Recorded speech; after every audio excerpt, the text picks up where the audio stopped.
एक शाम प्राची टीवी पर सीरियल देख रही होती है, तभी उसकी सास वहाँ आती है। अरे सीरियल में तो ऐसे मग्न है जैसे आज रात का खाना पड़ोसी आकर बनाएंगे।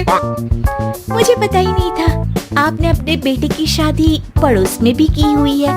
हैं? मतलब?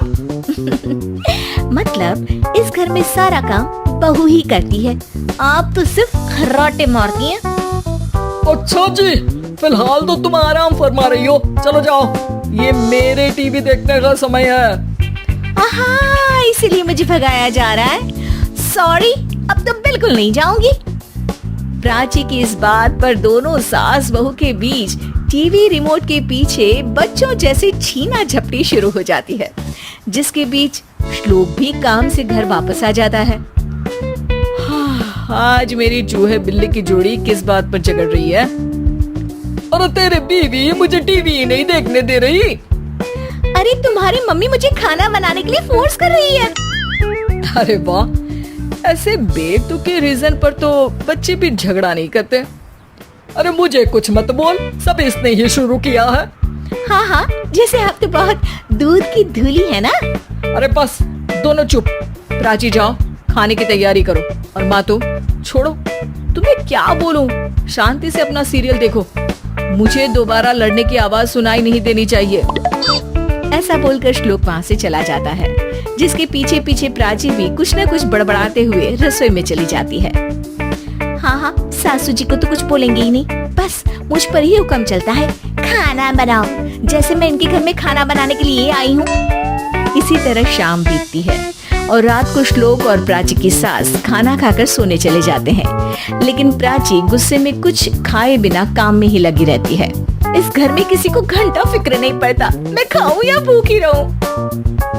प्राची कुछ देर के लिए रसोई से बाहर जाती है और जैसे ही वापस आती है तो वहाँ दूध का भरा ग्लास देखकर हैरान रह जाती है। फिक्र पूरी है, बस दिखाना नहीं है। प्राची दूध पीकर सोने चली जाती है और अगली सुबह एक बार फिर सास बहू का कार्टून नेटवर्क स्टार्ट हो जाता है। ये तुमने ही किया है। अरे अजीब जबरदस्ती है, मैं बोल रही हूँ मैंने कुछ नहीं किया। दोनों ने मिलकर पूरे घर को पागल खाना बनाया हुआ है। यहाँ कोई नॉर्मल इंसान तो रह ही नहीं सकता, इसीलिए अब पड़ोसी क्या रिश्तेदार भी घर आने से कतराते हैं। और सुन बेटे, तू भी चंगा, तेरी माँ भी चंगी, तेरी बीवी भी चंगी, रिश्तेदार। हाँ जी, आपको नहीं पता क्या, गंगाधर ही शक्तिमान है, रिश्तेदार ही।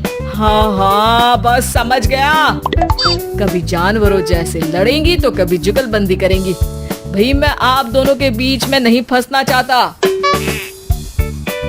सास बहू की इस मनमौजी जोड़ी से परेशान होकर श्लोक अपना सिर खुजलाता वहाँ से चला जाता है। चलो अब मैं भी कीर्तन में जा रही हूँ।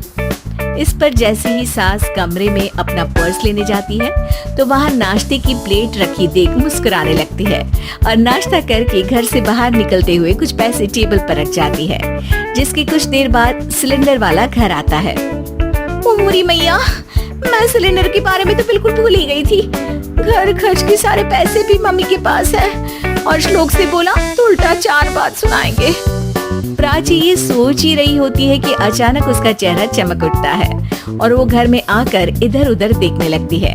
तभी उसकी नजर टेबल पर रखे पैसों पर पड़ती है, जिन्हें वो सिलेंडर वाले को दे देती है। ये सब श्लोक देख लेता है। अच्छा बेटे, इतना बड़ा घोटाला, सबके सामने मैं तेरी दुश्मन और पीठ पीछे तेरी मेरी यारी। इस पर श्लोक एक प्लान बनाता है और शाम को सब एक साथ बैठे होने पर बोलने लगता है। माँ, तुम दोनों की बहुत लड़ाई होती है, इसलिए मैं सोच रहा हूँ कि प्राची को उसके घर छोड़ाऊं, इससे वो भी खुश रहेगी और तुम भी। अचानक श्लोक की ये बात सुनकर सास बहू शौक से उसकी तरफ देखती हैं। अरे ऐसे कैसे घर छोड़ाओगे, मुझे कहीं नहीं जाना। अरे तुमने बोला नहीं पर मैंने सुन लिया, तुम्हें मम्मी के साथ रहना अच्छा नहीं लगता, मुझे पता है। अरे वो अरे, जब बहू खुद कुछ काम बोले तो वो तुझे सुनता नहीं, और अब जो इसने बोला ही नहीं वो तू समझ गया। जब उसे नहीं जाना तो फिर जबरदस्ती क्यों कर रहा है? अच्छा, फिर आपको मौसी के घर छोड़ाता हूँ, बस अब आप दोनों एक घर में एक छत के नीचे नहीं रह सकती। मैं इस टॉम एंड जेरी की जोड़ी को और नहीं झेल सकता। हैं? ऐसे कैसे नहीं रह सकते?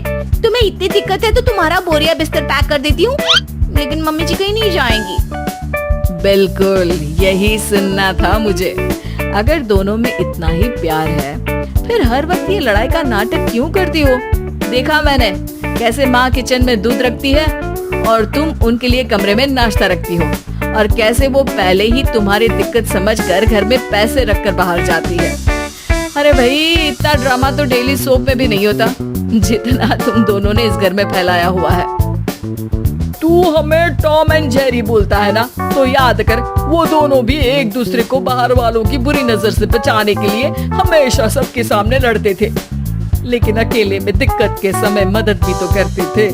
बस हमारा रिश्ता भी कुछ ऐसा ही है। और वैसे भी अगर सास बहू में तू मैं नहीं होती तो दुनिया वालों को कहानियाँ कैसे मिलेंगी?